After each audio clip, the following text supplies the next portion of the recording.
믿음의 고백을 드림으로 말씀 앞에 나가도록 하겠습니다. 하나님은 나를 사랑하신다. 하나님은 내 인생에 크고 비밀한 계획 가지고 계신다. 하나님은 오늘도 나와 동행하셔서 그 계획 이루어 주신다. 아멘. 그렇게 될 줄 믿습니다. 아멘. 저는 고향이 통영입니다. 통영 많이 다녀와 보셨죠, 그죠?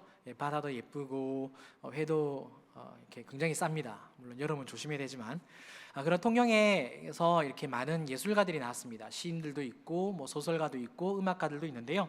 그 중에서 김춘수라는 시인이 있는데 통영 출신이거든요. 이분이 굉장히 유명한 시를 하나 썼습니다. 꽃이라는 시인데 제가 그 시를 잠시 읽어드리겠습니다. 내가 그의 이름을 불러주기 전에는 그는 다만 하나의 몸짓에 지나지 않았다. 내가 그의 이름을 불러주었을 때 그는 나에게로 와서 꽃이 되었다. 내가 그의 이름을 불러준 것처럼 나의 이 빛깔과 향기에 알맞은 누가 나의 이름을 불러다오. 그에게로 가서 나도 그의 꽃이 되고 싶다.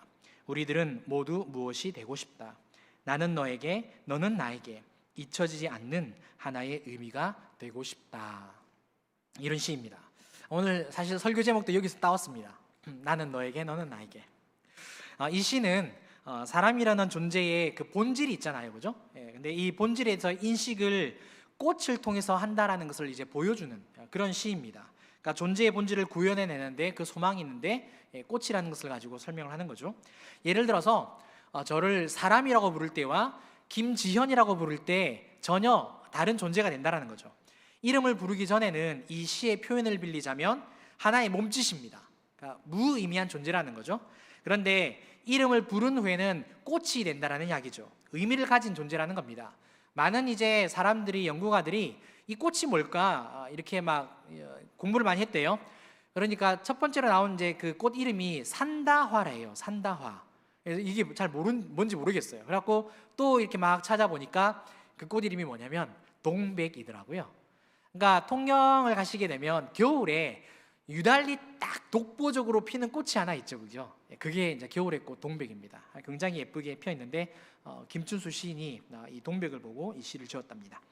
자, 우리는 교회에서 모두 다 성도입니다. 하지만 누구누구 성도님, 누구누구 집사님, 누구누구 권사님, 누구누구 장로님, 누구누구 목사님의 이름을 부를 때에 우리는 모두가 의미 있는 존재가 되는 거죠.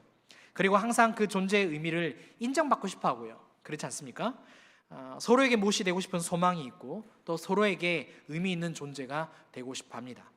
오늘 우리가 살펴보게 될 이 본문은요, 사도 바울을 포함한 그의 동역자들과 데살로니가 성도들이 서로에게 의미 있는 존재라는 것을 우리가 보게 되고요, 뿐만 아니라 앞으로 미래에도 계속해서 서로가 의미 있는 존재가 되기를 원한다라는 그러한 소망을 담고 있습니다. 그래서 데살로니가 전서 후서를 읽다 보면 참 마음이 애틋해지고요, 굉장히 따뜻해집니다. 왜 그러냐면 다른 서신서처럼 막 이렇게 책망한다든지 그런 내용은 별로 없고 너희들로 인해서 너무 기쁘다, 너무 감사하다라는 내용이 굉장히 많이 있기 때문에 그렇습니다. 왜냐하면 그들이 참 뜨겁게 사랑하기 때문이죠. 그렇다면 우리도 사도 바울과 데살로니가 교인들처럼 그렇게 사랑할 수 있을까요? 만약 이런 사랑의 관계가 가능하다면 어떻게 사랑할 수 있는지 두 가지 방법으로 오늘 말씀을 통해서 함께 살펴보겠습니다. 첫 번째는요, 자녀를 잃은 부모가 자녀를 보고 싶은 그 심정으로 사랑해야 합니다. 한 번 더 말씀드릴게요. 자녀를 잃어버린 부모가 그 자녀를 보고 싶은 그 마음으로 사랑해야 합니다. 데살로니가전서 2장 17절 18절 말씀을 함께 읽어보겠습니다. 시작.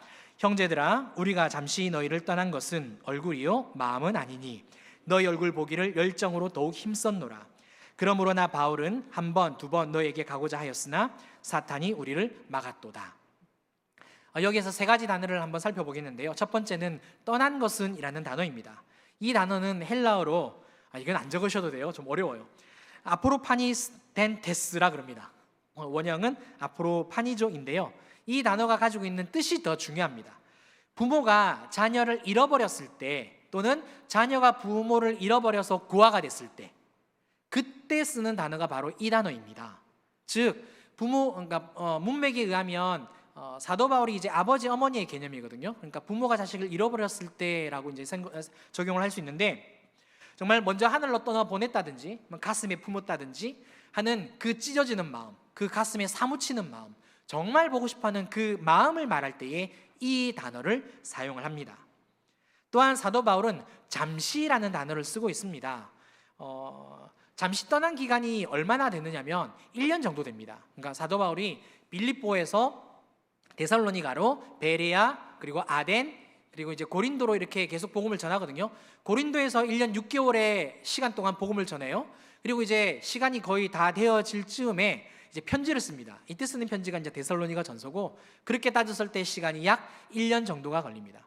근데 사도 바울은 이 데살로니가 교인들이 얼마나 보고 싶었으면 잠시라는 이 단어를 썼느냐는 겁니다. 그러니까 1년이라는 시간이 사실 짧은 시간은 아니잖아요.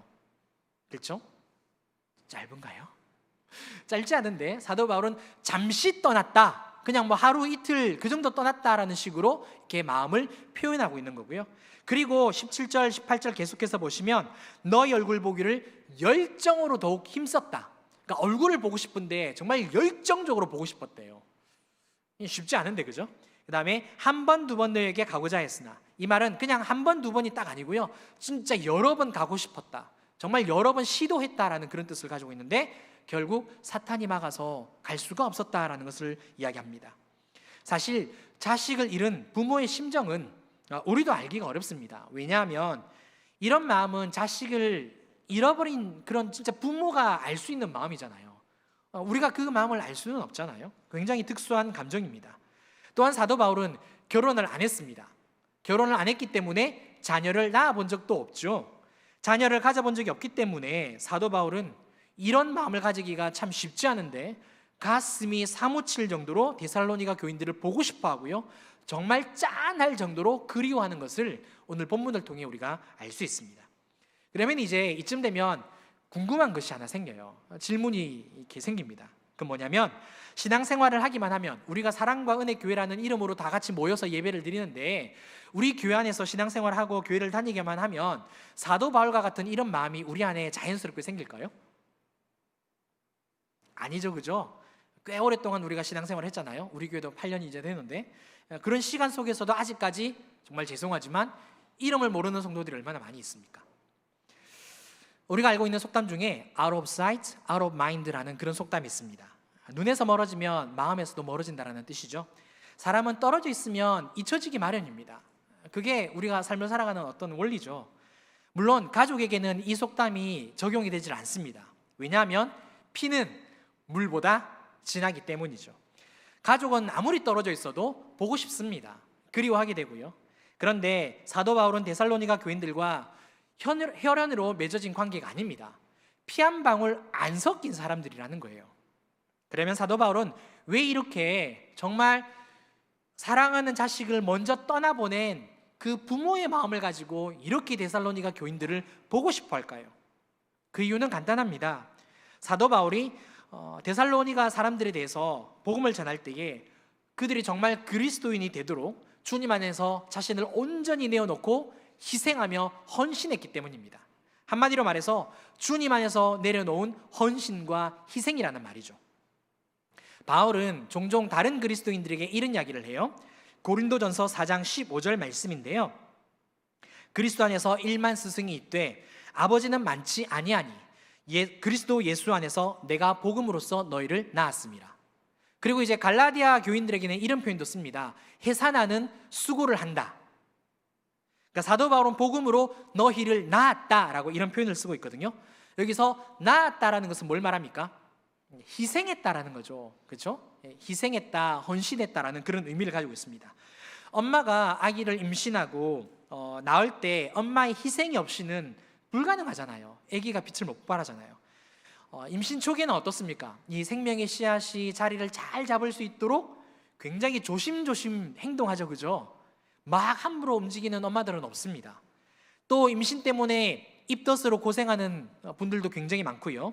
또 몸도 무겁습니다. 배가 나오기 시작하면 이제 밤에 잠을 어떻게 자나요?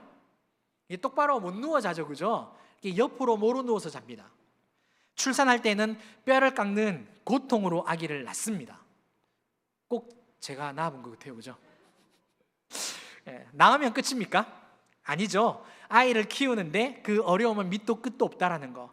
정말 이렇게 엄마의 희생, 아빠의 희생, 부모님의 희생이 있어야 이렇게 아이를 건강하게 낳을 수 있습니다. 사도 바울은 결혼을 하지 않았고요, 또 자녀를 낳아본 적도 없다고 말씀드렸습니다. 어쩌면 엄마 아빠의 희생에 대해서 전혀 모를 수도 있습니다. 하지만 사람들에게 복음을 전하고 그들의 믿음을 성장시키는 일에 있어서는 엄마가 아기를 낳는 것처럼 굉장히 고통스럽고 힘들다라는 것을 누구보다도 잘 알고 있다는 거죠. 사실 바울이 복음을 전할 때 고린도후서 1장을 읽어보시면 구구절절히 기록을 해놨습니다. 본인이 얼마나 힘들게 사역을 했는지, 엄청난 고난과 위험이 있었다라고 이야기를 하죠. 감옥에 가기도 했고요, 또 수없이 맞아 여러 번 죽을 뻔도 했습니다. 유대인들에게 40에 하나 감한매를 5번이나 맞죠. 3번 퇴장을 맞고요, 또 돌에 맞아 죽을 뻔한 적도 있습니다. 배가 3번이나 파선하기도 하고 자지도 못하고 먹지도 못하고 정말 힘들게 고생 복음을 전했다라는 그러한 표현을 고린도후서에서 우리가 살펴볼 수 있는 거죠. 바울은 그렇게 자신을 희생하면서 주님 안에서 복음으로 내가 너희를 낳았다라고 그렇게 말하고 있는 겁니다. 그러니까 각 서역지의 그 성도들 그 한 영혼 한 영혼이 얼마나 보고 싶겠습니까? 얼마나 그리울까요? 자신이 자신의 모든 것을 다 쏟아놓고 그들에게 복음을 전하고 그들의 믿음이 성장할 수 있도록 계속해서 도와주었으니까 생각이 참 많이 나겠죠. 반대로 성도들 사이에서 서로에게 의미가 없을 때, 서로 얼굴 별로 보고 싶지 않을 때, 좀 속된 표현으로 꼴 보기 싫을 때, 그럴 때는 언제일까요? 아마도 희생은 사라지고 이기심과 이기적인 태도만 남을 때이지 않을까요? 자기의가 드러날 때, 자기의가 충만할 때, 머리 끝까지 올라갈 때. 자기의가 충만하면 어떤 일이 벌어지느냐? 그 사람이 다른 사람의 이름을 불러주는 것보다 다른 사람이 자기 자신 이름, 내 이름을 불러주는 것을 훨씬 더 좋아합니다. 그리고 다른 사람이 내 이름 불러주는 것을 은근히 기대합니다. 왜? 내가 높으니까, 나만을 보고 있으니까. 그래서 이렇게 말할 수 있을 것 같아요.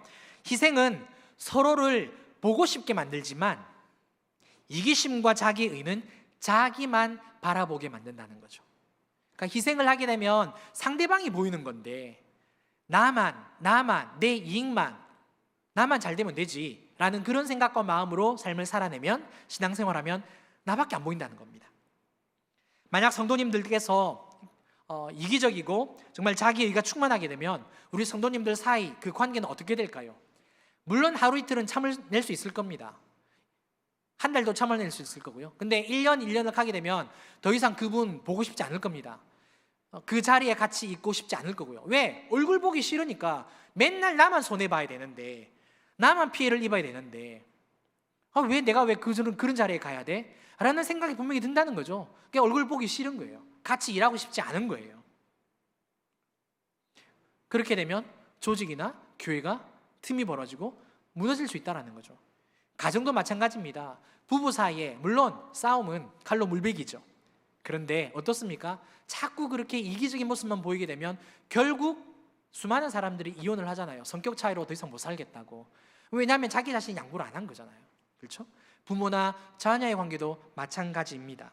따라서 우리에게 서로 의미 있는 존재가 되려면, 서로 정말 뜨겁게 사랑하는 존재가 되려면, 아니 상대방을 정말 잃어버린 자식을 보고 싶은 그 마음, 그 엄마의 마음으로 보려면 우리는 자신을 내려놓고 또 희생하고 헌신하는 그러한 태도로 나아가야 한다는 거죠. 그렇게 살아가는 우리 성도님들 되시기를 주님 이름으로 축원합니다. 2차 세계대전 때 일본이 인도를 침공하기 위해서 그 태국에 콰이강이 있는데요, 그곳에 다리를 놓습니다.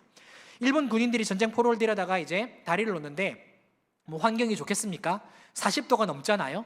그 다음에 풍토병, 전염병이 있으니까 누구나 병에 쉽게 걸립니다. 그런 가운데서 포로들이니까 일본 군대가 좋은 것을 먹이겠습니까? 그러니까 국에 건더기 하나 더 가지려고, 더 먹으려고 막 발악을 하지 않겠어요? 맨날 그렇게 싸우는 지옥 같은 삶이었습니다. 그런 가운데서 어느 날 일본 간부가 이제 그 장비를 재고 조사를 하는데 삽이 하나 없는 것을 알게 됩니다. 그래서 모든 포로들을 다 불러 모아요. 불러 모아놓고 삽을 가져간 사람 나오라고, 자수하라고, 안 그러면 내가 총으로 쏴 죽이겠다라고 그렇게 협박을 합니다. 그러자 몸이 병들어서 죽을 날만 기다렸던 그 얼니스트 골든이라는 영국군 장교가 있어요. 이 사람이 자신의 몸을 겨우겨우 가누면서 앞으로 나옵니다. 그리고 내가 삽을 훔쳤다라고. 그러자 이 말을 듣고 일본 간부가 화가 머리끝까지 치밀어 가지고 군홧발로 밀치면서 막 짓밟아 버립니다. 개머리판으로 머리에 피가 터질 정도로 막 두들겨 패버립니다. 그런데 그날 저녁에 다시 장비 그 재고 조사를 해보니까 있는 거예요. 일본 병사가 잘못 센 거죠. 그런데 이 사건 이후로 함께 있었던 모든 동료들에게 있어서 마음과 심경에 변화가 일어납니다. 자기 자신들이 이기적이고 자기 자신만 손해를 안 보려고 하는 그러한 태도에 대해서 부끄러워하기 시작을 해요. 그래서 어떤 일이 벌어지느냐? 자발적으로 다른 환자들이 병간호를 하기 시작하고요, 자기도 배 고픈데 정말 자기보다 더 힘든 전우에게, 동료들에게 먹을 것을 나눠줍니다. 그리고 그 가운데서 믿는 자들도 있었단 말이에요. 신앙이 회복이 되는 거죠. 그러니까 기도하고 찬송하고 예배도 회복이 되어졌습니다. 사실 이 얼니스 골든이라는 영국군 장교는 안 믿는 사람이었어요. 근데 자신이 희생하고 나니까 같이 있던 모든 사람들이 변화되는 것을 보고 이 사람이 신앙을 갖기 시작합니다. 그리고 영국으로 돌아가서 진짜 목사님이 됩니다. 그리고 난 다음에 책을 한 권 썼는데요, 콰이 골짜기를 지나라는 책입니다. 유명한 책이죠. 이 책 내용에 이런 글이 있습니다. 제가 읽어드릴게요. 죽음은 여전히 우리 곁에 있었다. 그것은 분명했다. 그러나 우리는 그 파괴적인 지배력에서 벗어나고 있었다. 이기심, 증오, 시기, 질투, 탐욕, 방종, 게으름, 교만, 이것들은 모두 생명을 거슬렀다. 한편 사랑, 자기희생, 동정, 자비, 인격과 창의적 믿음은 단순한 생존을 진정한 삶으로 바꿔놓았다. 이것들은 하나님이 인간에게 주신 선물이었다. 그리고 이제 마지막에 성경 구절 하나 적어요. 그게 뭐냐면 요한복음 15장 13절입니다. 사람이 친구를 위하여 자기 목숨을 버리면 이보다 더 큰 사랑이 없나니. 사랑하는 성도 여러분, 희생은 하나님이 우리에게 주신 선물입니다. 진짜 선물이에요. 우리가 서로를 위해 희생할 때 그 영혼에 대해서 각별해집니다. 한번 생각해 보세요. 아니, 내가 희생을 했는데 왜 그 영혼이 보여진다는 거죠? 그 영혼이 내 가슴에 왜 들어올까요? 이유는 굉장히 간단합니다. 우리 예수님께서 십자가에 달리셔서 죽으셨잖아요. 거기에 그 십자가에서 물과 피를 쏟기까지 다 자신을 내어놓고 희생을 하셨어요. 보세요. 우리가 정말 삶을 살아가는데 엄청난 고난을 당하고 어려움을 당하고 참 힘들 때 있잖아요. 인생이 밑바닥에 떨어질 때가 있잖아요. 그런데 그 순간에 누가 찾아와 주셔서 우리를 위로해 주시던가요? 우리의 마음을 다 잡아 주시던가요? 우리 예수님 아니시던가요? 우리 하나님이시잖아요. 한번 생각해 보십시오. 아니, 예수님이 어떻게 그 자리까지 나에게 찾아오셔서 나를 붙들어 주시지? 나를 사로잡아 주시지? 이유가 간단하다니까요. 십자가에서 자신의 물과 피를 다 쏟으시면서 희생을 해 놓으니까, 내가 너를 위해서 희생한다라고 예수님이 십자가에 달려 죽으셨기 때문에 지금 이 자리에 있는 우리가 그 예수님의 가슴에 있는 겁니다. 우리 예수님의 그 불길 같은 그 눈동자에 우리가 눈에 밟히는 거예요. 내가 죽기까지 사랑한 영혼이라고. 내가 십자가에서 물과 피를 다 쏟는 그 희생으로 살린 내 영혼인데, 그러니까 보여지는 거죠. 그 영혼이 각별해지는 거죠. 우리가 인생의 밑바닥까지 떨어져 있을 때 찾아오시는 거죠. 마찬가지입니다. 사도 바울이 왜 그렇게 데살로니가 교인들을 잃어버린 그 자식을 보고 싶은 부모의 마음으로, 그 짠한 마음으로 보고 싶어 할까요? 복음으로 자신이 희생했으니까요. 고생했으니까, 수고했으니까, 자신을 다 내어놓았으니까. 우리도 마찬가지입니다. 우리가 다른 영혼에 대해서 나를 내어놓고 희생을 하면 그 영혼 보입니다. 혹시 그분이 신앙생활을 잘 못하면 그렇게 안타까울 수가 없는 거 아니에요?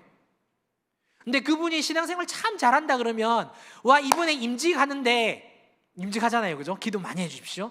임직하는데 권사님 되고 안수 집사님 되고 장로님 되면 그분을 위해서 기도하고 희생한 그 영혼, 그 성도님은 얼마나 가슴이 뿌듯하겠습니까?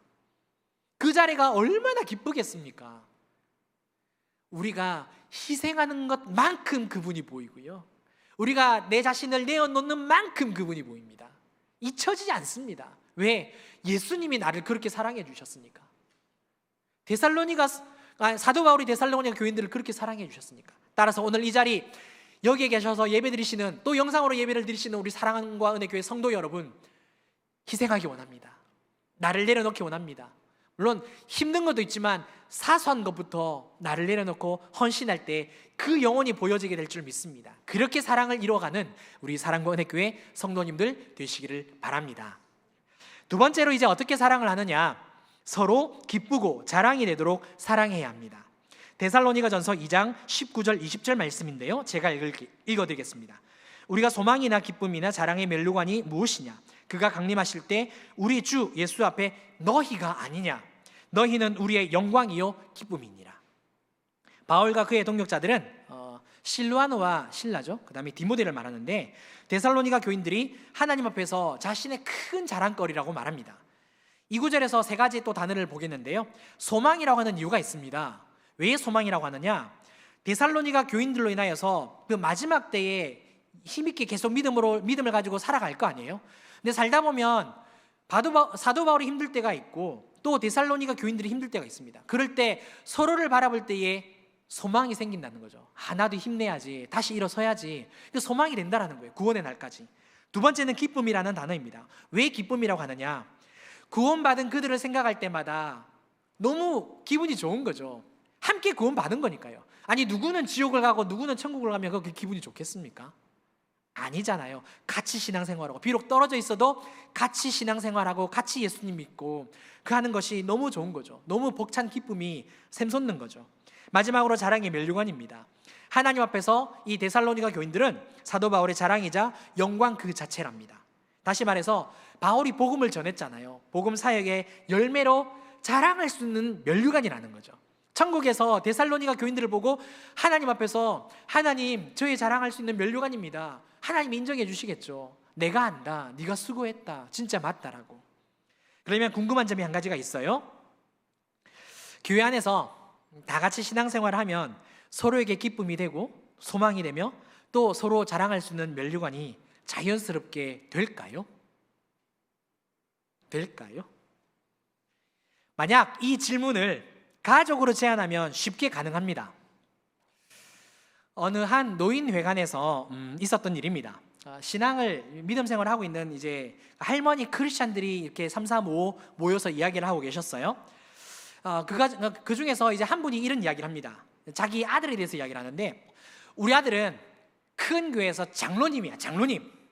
막 그러니까 장로님들이 그 장로님이라 그러니까 성도님들이 우리 장로님 막 이런다는 거예요. 그래서 그 이야기를 듣고 있던 이제 옆에 있는 할머니께서 이제 이런 이야기 하시는 거예요.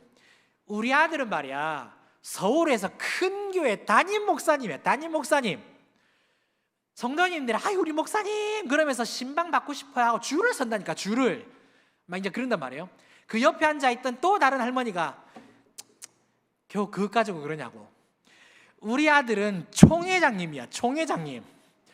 그냥 교회가 아니고 교단 목사님들이 와가지고 어이구 총회장님 우리 교회 좀 와서 부흥 집회 한번 해달라고 막 그런다는 거죠. 근데 이제 딱 한 할머니가 딱 남았습니다. 근데 보니까 다른 사람들이 다 보니까 이 할머니 아들은 뭐 없는 거예요. 목사님도 아니야, 장로님도 아니야, 뭐 직장이 별다른 것도 아니야. 뭐 여전히 용돈 타다 쓰고 있고요. 근데 하도 안 씻다 보니까 머리에 떡 져서 다니는 그런 아들. 근데 그 할머니들 주위에 또 다른 사람들이 있을 거 아니에요, 노인회관이니까. 근데 갑자기 저 할머니에 대해서 생각을 하게 되는 겁니다. 저 할머니 상처받겠다. 뭐 아들이 장로도 아니고 목사가 아닌데 뭘로 자랑을 하지? 그런데 이 마지막 남은 할머니가 딱 입을 열기 시작합니다. 겨우 그것 가지고 그러냐고. 우리 아들은 말이야, 동네에 나가면 동네 사람들이 우리 아들 볼 때 오 마이 갓! 오 마이 갓이랍니다. 그래도 신앙은 있으셔서. 사랑하는 성도 여러분, 우리 부모님들은요, 아무리 자식이 못나 보여도 정말 없는 것을 가지고 만들어서라도 자랑하려고 하지 않습니까? 그렇잖아요. 막 이렇게 보면은 정말 자식이 못나 보여도 진짜 없는 것을 탈탈 털어서라도 정말 입술에 침이 마르도록 다른 집에 가서 막 집사님 권사님들에게 아들 자랑, 딸 자랑, 막 자식 자랑, 때로는 사위 자랑까지 하잖아요. 예, 손주 자랑도 하시고, 그렇죠? 심지어 우리 애들도 그러잖아요. 우리 아빠는 뭐 목사님이야, 뭐 우리 아빠는 교수님이야, 뭐 그러면서 애들도 자랑하잖아요. 예, 막 부풀려가지고. 왜 그럴까요? 혈육이거든요. 가족이거든요. 그게 부성애고 그게 모성애지 않습니까? 그런데 다시 질문으로 돌아와서 우리 성도님들은 교회를 같이 다니면서 그렇게 자랑할 수 있느냐는 겁니다. 정말 서로의 얼굴이 빛이 나도록 없는 것을 진짜 만들어서라도 입에 침이 마르도록 그렇게 서로 자랑할 수 있는 그런 관계로 서 있느냐는 겁니다. 쉽지 않죠. 어느 정도의 칭찬은 가능합니다. 어느 정도의 칭찬은. 그러니까 이렇죠. 우리가 이렇게 같이 예배를 드리고 같이 이렇게 사역을 하고 섬기다 보면 이렇게 뭐 차량 뭐 봉사하시는 분들이나 재정이나 또 그 식당이나 굉장히 일이 힘들잖아요. 그렇죠? 매주일 와서 청소를 한다든지 뭐 이것저것 굉장히 하는 사역들마다 쉽지 않습니다. 선생님들이 아이들을 돌보고 기도하고 하는 것들도 참 어렵습니다. 그런 일들 할 때마다 진짜 집사님, 권사님 정말 나도 닮고 싶다고, 어떻게 그렇게 몸도 안 좋으면서 그런 일까지 할 수 있는지라고 이렇게 칭찬은 다 할 수 있다니까요.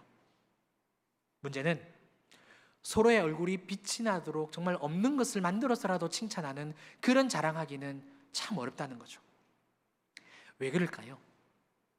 그렇게 교회를 오래 다니는데 참 전도회 뭐 기관 같이 이렇게 선생님들 부서마다 이렇게 참 열심히 사역을 하는데도 불구하고 그게 잘 안 되는 이유는 뭘까요? 가족처럼. 그 이유는 바로 우리가 서로의 진짜 관심을 모르기 때문이고요. 또 그 관심을 채워주지 못하고 있기 때문에 그렇습니다. 이사야 5장 말씀을 보시면 포도원 노래가 나옵니다. 하나님께서 포도원을 만드시는데요, 굉장히 많은 준비를 해놓으시고 거기에다가 극상품 포도나무를 심습니다. 극상품 포도나무를 심는다라는 것은 어떤 포도를 기대한다는 이야기인가요? 좋은 포도죠, 그죠? 예. 그런데 어떤 포도가 맺히는지 다 아시죠? 들포도가 맺힙니다. 그러니까 이런 거예요. 유자를 심었는데 뭐가 나왔다? 에이, 탱자요. 그러니까 하나님께서, 포도나무는 이스라엘에 대한 비유잖아요. 그러니까 하나님 이런 뜻이에요.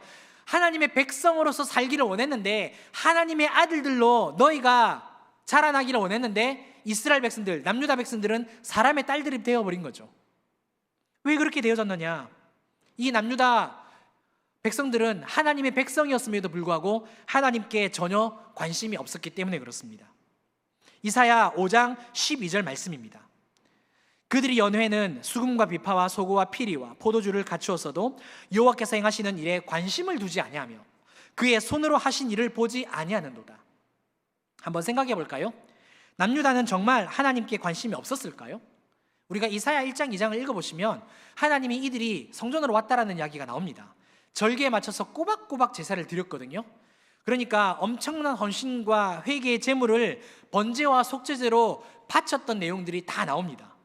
하지만 이들은 하나님이 자신이 하신 그 행하신 일에 대해서, 손으로 하신 일에 대해서는 전혀 관심을 두지 않았다라는 이야기죠. 결국 하나님께서 유다 백성들을 심판하지 않습니까? 왜요? 하나님이 진짜 가지신 그 관심에는 관심이 없었으니까. 그러면 하나님의 관심은 무엇일까요?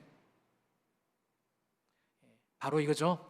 마음을 다하고 뜻을 다하고 힘을 다하여 내 하나님 여호와를 사랑하는 것이고요. 또 이사야 전체 문맥에 의하면 하나님께서 이사야 선지자를 통하여 말씀을 하시는 거 아니에요? 돌아오라고, 회개하라고 그 말씀을 하시는 거 아니겠습니까? 그 말씀에 순종하는 겁니다. 또 계속해서 읽다 보면 불순종할 때는 어떻게 해야 된다고요? 50장을 넘어가게 되면 하나님이 회개하라고 말씀하시는데 상하고 통회하는 심령을 기뻐하신다 그래요. 재물이 문제가 아니라 상하고 통회한 심령으로 하나님 앞에 회개하며 하나님의 마음을 헤아려 달라고, 그게 하나님의 관심이다라고 말씀하십니다. 그런데 하나님의 관심은 그렇게 사랑인데 남유다 백성들은 형식으로 그 사랑을 대체해버리죠. 그러니 하나님과 이스라엘 백성들이 그 관계가 가까워질 수 있겠습니까? 하나님은 이스라엘 백성들을 택했으니까 얼마든지 자랑할 수 있을 겁니다. 그런데 하나님 왜 자꾸 심판하십니까? 우리를 때리십니까? 왜 그렇게 책망의 말씀을 하십니까? 진짜 소, 양 다 번제, 제물 다 드리잖아요. 예배하잖아요.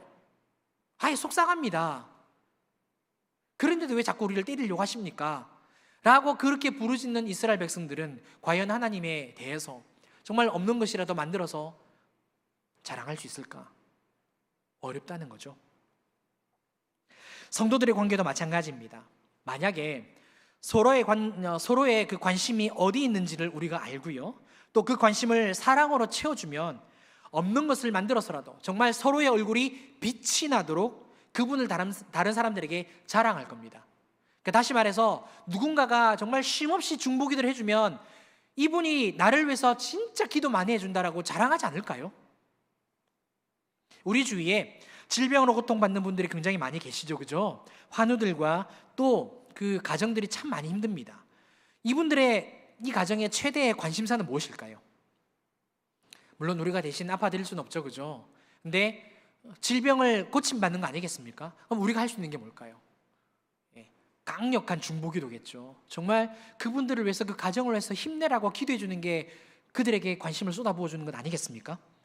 또 쉴 틈 없이 1년 365일 쉬지 않고 일하시는 분들도 계시죠. 그분들에게 뭐가 필요할까요? 쉼이 필요합니다. 휴식이 필요하고요, 휴가가 필요합니다. 심지어 부부들 사이에서도 개인적으로 차 마시는, 물론 우리 담임 목사님 부부가 같이 또 차도 마셔야 된다 그러지만 개인적으로도 여유를 가질 수 있는 그런 부분이 필요합니다. 엘리야가 갈멜산에서 바알과 아세라 선지자 850명, 400명, 450명, 총 850명과 혼자서 싸웁니다. 그렇죠? 열왕기상에서 나옵니다. 이렇게 850대 1로 싸웁니다.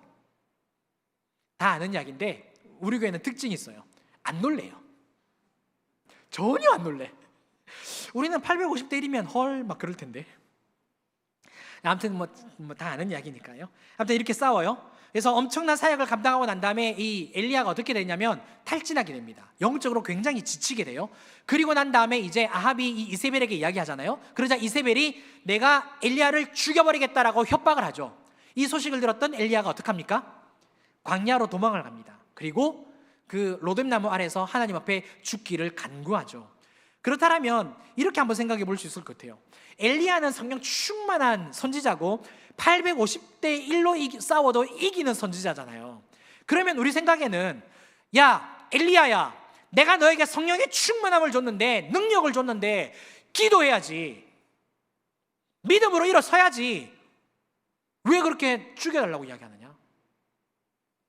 그렇게 충분히 우리는 책망한단 말입니다. 너는 왜 그 모양 그 꼴이냐고, 내가 너에게 충분히 힘 줬는데, 능력 줬는데 왜 그러느냐고 우리는 막 몰아붙인단 말이에요. 근데 하나님은 어떻게 하시느냐? 엘리야가 먼저 잘 수 있도록 만들어 주십니다.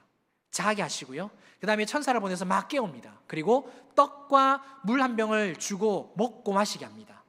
그리고 또 재웁니다. 그리고 난 다음에 천사를 또 보내셔갖고 깨워서 먹고 마시게 합니다. 그렇게 기력을 회복시킨 다음에 40일 길을 걸어서 호렙산에 가게 합니다. 기력을 회복시키셔서. 무엇을 말하느냐?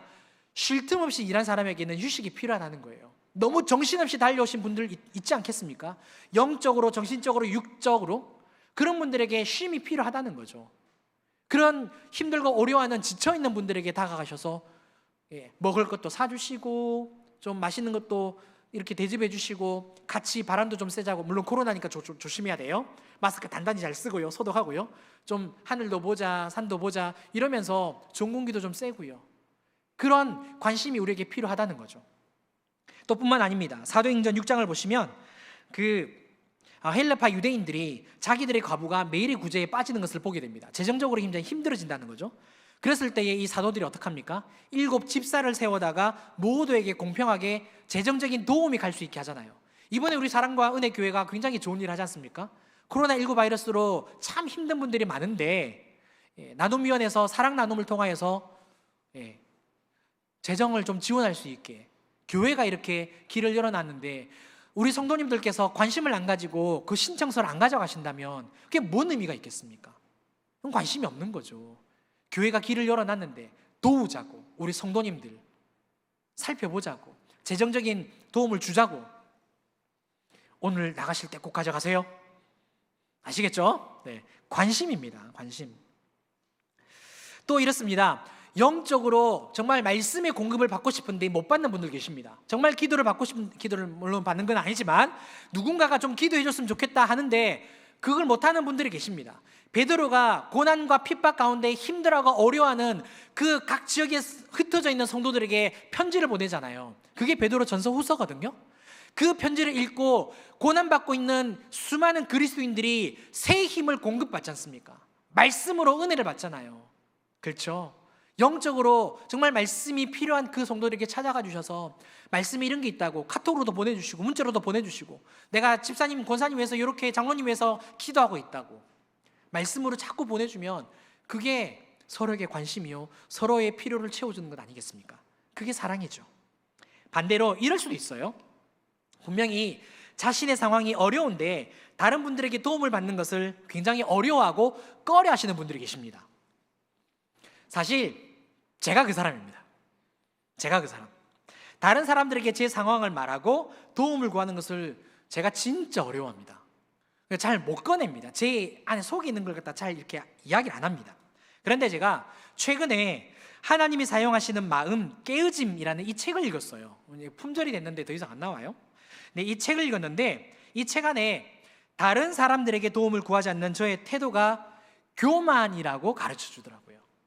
제가 한번 맞았어요. 여러 가지 이제 교만과 깨어짐이라는 이 단어를 가지고 여러 정의들을 이제 각 상황에 맞게 다 정리를 해놨는데 그 중에서 이제 저한테 딱 와닿는 거 한 가지만 이렇게 말씀드릴게요. 교만, 영적 어려움을 남들에게 상의하는 것을 힘들어한다. 깨어짐, 개방적이고 투명한 태도로 하나님의 가르침을 받아들인다. 물론 개인적인 사정 때문에 자신을 오픈하는 게 도움을 요청하는 게 쉽지는 않습니다.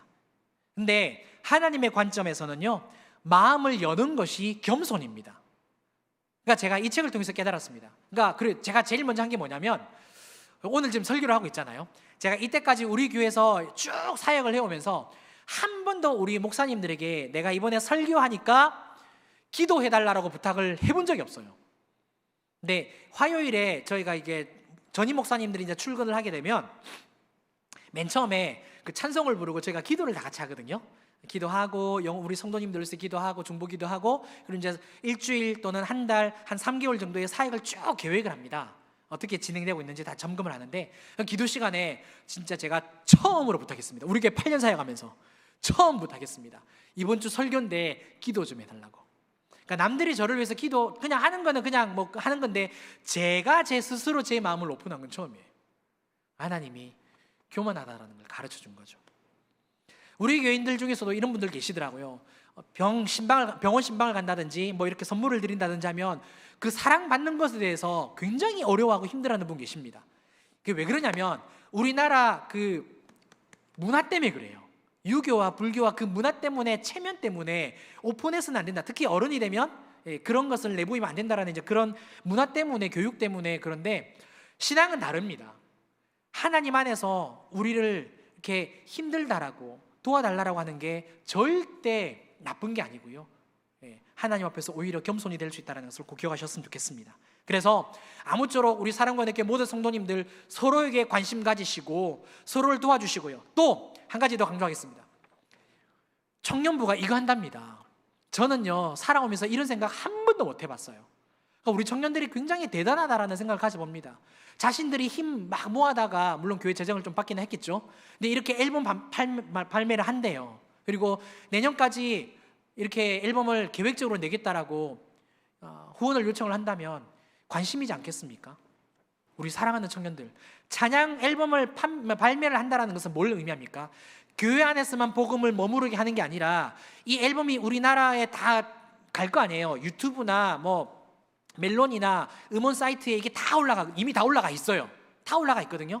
그러면 이거를 찾아서 듣는 사람들은 다 그렇게 복음이 흘러가는 거잖아요. 은혜가 흘러가는 거잖아요. 그러니까 이런 부분에 있어서도 관심 많이 가져주시고 서로가 그렇게 사랑하는 우리 사랑번의 교회 되시기를 바랍니다. 이런 관계가 있을 때에 19절, 20절에 우리가 말할 수 없는 소망과 기쁨을 주는 그런 메시지가 적혀 있는데요. 이야기를 한번 하려고 합니다. 2016년입니다. 우리 교회 권사님 한 분이 사역을 이제 오랫동안 하시다가 소천하셨는데 새가족위원회 사역을 이렇게 하셨습니다. 그리고 2015년도에 이제 일흔이 되셨을 때 저희들끼리 이제 조촐하게 은퇴식을 했어요. 지금은 새가족실이 여기인데 옛날에는 저쪽이었거든요. 기억나시죠, 그죠? 네. 저기서 이제 조촐하게 이렇게 은퇴식을 하는데 이 권사님에게 제가 한 가지를 여쭤봤어요. 오랫동안 새가족 사역을 하셨는데 혹시 여러 가지 보람을 느끼셨겠지만 그 중에서 한 가지만 좀 말씀해 주실 수 있겠습니까? 라고 제가 여쭙는데 곰곰이 생각하시다가 이런 말씀을 하시더라고요. 아직까지도 그게 제 기억에 남고 아직까지도 선명합니다. 기억을 하고 있는데요. 제가 읽어드릴게요. 내가 양육한 새가족이 교회에 잘 정착을 하고 직분을 맡아 봉사를 하면서 성장하고 성숙하는 모습을 볼 때가 가장 보람이 있었습니다. 사랑하는 성도 여러분, 한번 생각해 보실래요? 이미 이 권사님은 이제 천국을 가셨어요. 그런데 이 권사님이 양육하신 분들, 가르치신 분들, 영적으로 그런 필요를 공급하신 분들은 이제 한 분 한 분이 연사가 되시면 천국 가시지 않겠습니까? 그러면 서로 만나지 않을까요? 당연히 얼굴 알죠. 그럼 뭐라 그럴까요? 얼굴 쌩깔까요? 아니죠. 권사님, 내가 권사님 때문에 천국 올 수 있었다라고, 집사님, 권사님 때문에 내가 정말 신앙이 이렇게 잘할 수 있었다라고, 정말 서로가 하나님 앞에서, 예수님 앞에서, 성령님 앞에서 그 수많은 천군 천사들과 그 수많은 그리스도인들 앞에서 서로 자랑하지 않겠습니까? 내 자랑의 면류관이라고. 그렇다면 이제 우리에게 한번 스스로에게 질문해 보셨으면 좋겠습니다. 여러분들을 책망하려고 하는 건 아닙니다. 한번 질문을 해보셨으면 좋겠는데요. 이런 질문입니다. 오늘 이 시간에 천국에서 과연 나를 정말 없는 것을 만들어서라도 얼굴에 빛이 날 정도로 나를 자랑해 줄 수 있는 성도님들은 과연 몇 명이나 있을까? 책망하는 거 아니에요. 과연 얼마나 있을까? 서로를 바라볼 때에 정말 그 영광의 광채가 나도록 나를 자랑해 줄 수 있는 성도님은 과연 몇 분이나 계시지? 내 인생이 얼마나 있지? 우리 교회 전도와 선교로 힘쓰시는 우리 성도님들 계시죠? 정말 우리 다음 세대 어린 영혼들에게 말씀을 가르치고 기도로 영혼을 세워주는 우리 선생님들 많이 계십니다. 또 정말 각 순의 그 가정과 영혼들을 돌보는 우리 순장님들도 계시고 목장장님들도 계시고 이미 또 그 사역을 하신 분들도 계시고 또 여러 봉사 위치에서 이 모양 저 모양으로 섬기는 우리 많은 성도님들 계시죠. 잘하고 계십니다. 하지만 여기에서 제가 하나만 더 요구하겠습니다. 이 정도면 됐다 라는 생각이 들 때 그 생각, 그 마음은 이기심입니다. 희생은요, 관심은, 사랑은 좀 더 나아가는 겁니다. 여기까지 됐다라고 멈추는 게 아니고 내가 힘들어도 조금 더 해줘야지. 내가 좀 힘들긴 한데, 내가 조금 손해보기는 한데 내가 좀 더 해줘야겠다. 만약에 우리 예수님이 내가 여기까지만 딱 하겠다라고 물은 쏟으셨는데 피는 안 쏟으셨으면 어떻게 됐을까요? 말이 안 되죠. 어디까지가 이기심이고 어디까지가 희생인지가 여기서 나옵니다.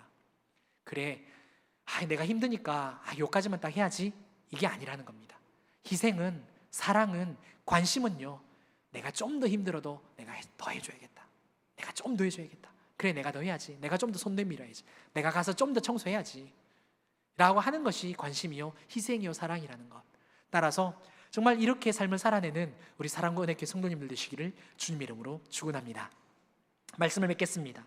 사도 바울은 3주밖에 복음을 전하지 못한 이 데살로니가 교인들이 서로 다른 지역에 그 교회들과는 달리 핍박 가운데서도 믿음의 역사, 사랑의 수고, 예수 그리스도에 대한 소망의 인내를 가지고 서로를 사랑하는 소식을 듣게 됩니다.